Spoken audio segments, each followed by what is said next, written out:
या आजोबा या.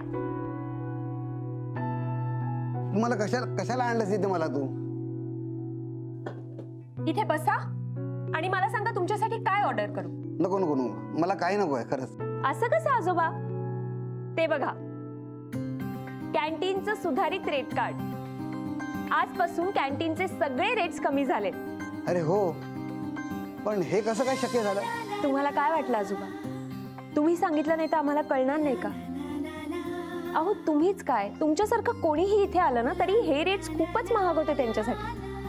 पण जनार्दन सरांना जेव्हा कळलं ना तेव्हा त्यांनी ताबडतोब सगळे रेट्स कमी करायला लावले. हो ना, मोठ्या हॉस्पिटलमध्ये धडकीच भरायची खर्चाचा विचार करून. पण इथली माणसं खरंच फार चांगली आहेत. खरंय तुमचं. जनार्दन सर सगळ्यांचा खूप विचार करतात. खरं तर हे त्यांच्यामुळेच शक्य झालंय. खरंच मुली, तुमच्या सारख्यांना बघून वाटतं की डॉक्टरांना देव मानण्याचे दिवस पुन्हा आलेत. सुखी राहा मुली, सुखी राहा. आता बसा, या. Anjali madam, good evening. Good evening. बोला आशा काकू. तुमच्यासाठी स्पेशल चहा. Thank you so much. पण हे कशासाठी? मॅडम, कॅन्टीनचे रेट्स आता कमी झालेत, त्यामुळे आम्हाला परवडते तिकडे खाणं. आणि हे सगळं तुमच्यामुळे झालंय. नाही, माझ्यामुळे नाही. हे सगळं फक्त जनार्दन सरांमुळे झालं. जनार्दन सर नेहमीच प्रत्येक बाबतीत आमचा विचार करतात, पण इतक्या बिझी शेड्यूल मध्ये ते तरी कुठवर लक्ष घालणार ना.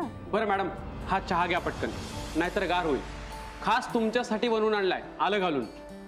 Thank you so much. पण तुम्हाला माहिती आहे ना, कॉरिडॉरमध्ये असं उभं राहून चहा पिणं अलाउड नाहीये. तुम्ही का काळजी करताय? तुम्हाला जर कोणी काही बोललं ना तर मी सांगेन, मी आणलाय चहा तुमच्यासाठी. बरोबर आहे, पण मी इथला नियम नाही ना मोडू शकत.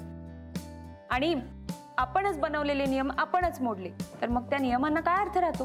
हा, पण प्रॉमिस, मी आत्ता लगेच जाते डॉक्टर्स रूम मध्ये आणि पटकन घेते चहा.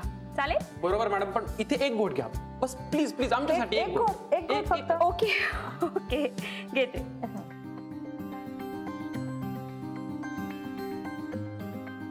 अरे वा, खरंच मस्त झालाय चहा, एकदम स्पेशल वाला. हा, पण आता बाकीचं जर मी डॉक्टर्स रूम मध्ये जाऊन घेतला तर चालेल? हो चालेल. नक्की? हो, येऊ आम्ही. Yes, thank you. ओके.